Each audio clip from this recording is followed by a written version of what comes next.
নমস্কার বন্ধুরা, আশা করি তোমরা সবাই ভালো আছো, আমিও ভালো আছি। তা আজকে কি রান্না করেছি ব্লগে সেটা তোমাদের কাছে শেয়ার করব। দেখো চলো, প্রথমে দেখাই সাদা ভাত, জল,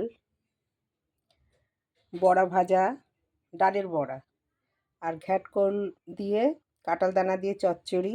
ঘ্যাটকল এবারে আমরা খুব খাচ্ছি, খুব মজা করে খাচ্ছি, কেননা বর্ষার সিজনেই তো পাওয়া যায়, সারা বছর পাওয়া যায় না। তাই আমরা ভীষণ ভালোবাসি। আর বাংলাদেশের মেয়ে যেহেতু, তা আমরা খাবো না? খুলনা জেলার মেয়ে, তা সেই জন্য আমার খুব ভালো লাগে, খুব প্রিয়।